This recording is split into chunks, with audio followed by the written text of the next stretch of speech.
সত্য পথে ধর্ম পথে ঘেনি যাও মতে বাবু, ঘেনি যাও মতে।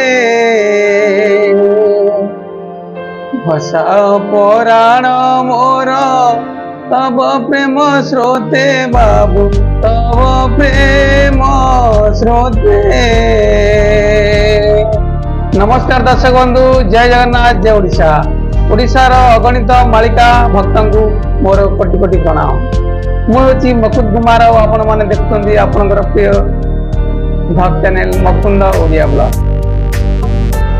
मीन शनि गुरु 12 रे पड़िबो एही अंके ध्रुव ध्रुव। मिथुन मासरे 13 दिन पक्ष काल धरणी ग्रासियो।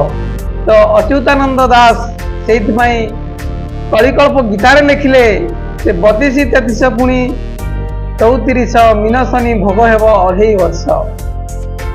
अले पृथ्वी हेब कंदोल मुंडमाल जाणीमरे राम होइब कंदोल। 2024 मसीहा नवेम्बर 2 तारिख में मीन शनि राशि को प्रवेश करिवो एवं रहिबो 2027 मसीहा नवेम्बर 2 तारिख पर्यंत। तो 3 भाग नाश जीवे 2024 मीन शनि जोगरे। मीन शनि जोगरे 13 दिन आमर पक्ष पड़े संसार को कौन कौन विपद पड़ो आज ब्लॉग रे आलोचना करवा। यदि वीडियो टी आपको भल लगे ताले निहाती अन्य शेयर करेंगे। यदि नुआ चैनल को आमर आसुए सब्सक्राइब करेंगे। तो आपण मैंने जानते मुझे डेरी करेनि वीडियो को शीघ्र आरंभ। तो चलतु आज मालिका वचन जो आलोचना रे आपण मैंने स्वागत करुच्ची। तो आपण मैंने मालिका प्रेमी निहाती होते वीडियो को देखुए। तो ये वीडियो रे आज आम जहाँ सब प्रसंग आलोचना करवा ता तो आप जानीपे बर्तमान जो मीन शनि जोग रोचे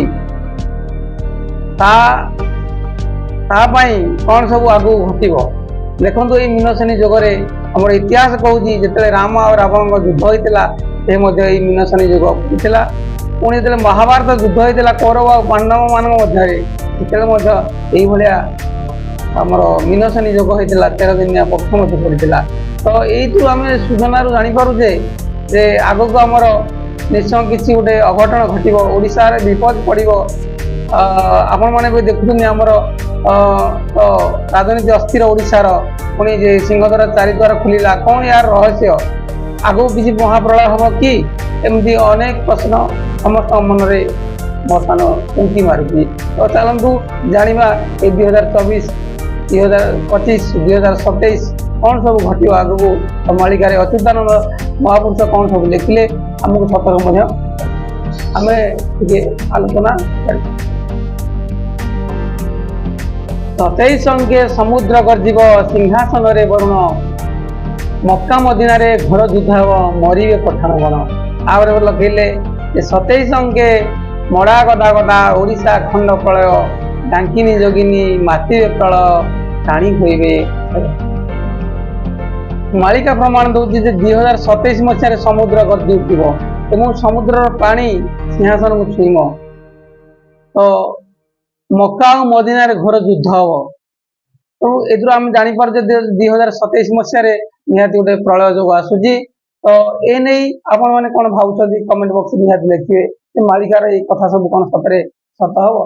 मीन नाश हेब मिथुन मासरे मही हेब जराग्रस्त विश्वबेनी नव समीर संयोग बासुकी जे अस्तव्यस्त।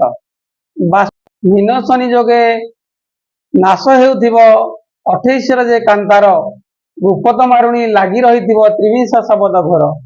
मिथुन मास कहले कौन आषाढ़ श्रावण यही मसरे मीन नाश हेउथिब अर्थात बिंदु हेले वर्षा हो गड़िया पोखरी नदी नाल सब शुष्क हो जाउथिब। तो मीन शनि जोग सब नाश हो जाउथिब मही हेउथिब जराग्रस्त अर्थात बार्धक्य अवस्था प्राप्ति हो। 2028 मसीह मरुड़ी दुर्भिक्ष और कांतार तो गुप्त मारणी लगी रही विंश बेनी नव समीर संजोग अर्थात बाष्पी अस्तव्यस्त हो। विंश मान 20 बेनी मान 2 नव मान 9 ये 2029 मसीहार कारगार अटे फल आसूची।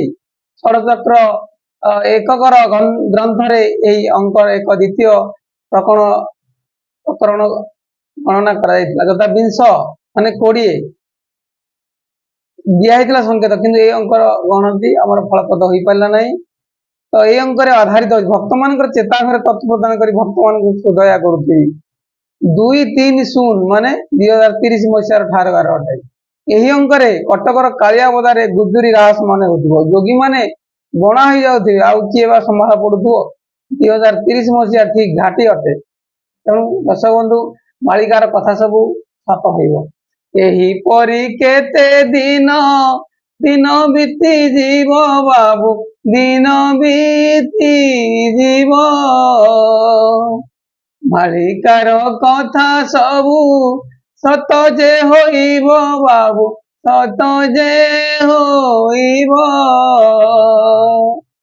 तो यही सब कथा धीरे धीरे सत हवा जाऊँगी तो आपण विश्वास करंतु वा न करंतु 600 वर्ष तले महापुरुष अच्युतानंद दास जहाँ मालिका लिखि जाइछिन हम कलिजुगर भविष्यवाणी केबे कौन आगु घटिबो ता मध्ये जानी होची तो आपण माने सतर्क रुहंतु सजग रुहंतु सब धर्म रे ही चलंतु एवं निजकु सब भगवान के प्रति ध्यान रखंतु तो आज वीडियो को वेट रखिबा तो पुणी देखा हबो एई भलिया गोटे सुंदर वीडियो रे आमर मालिका वचन आलोचना पुणी देखा हबो से पर्यंत विदाय दियंतु नमस्कार सर्वे भवन्तु सुखिनः सर्वे सन्तु निरामया सर्वे भद्राणि पश्यन्तु मा कश्चित् दुःखः भवेत् ओम शांति शांति।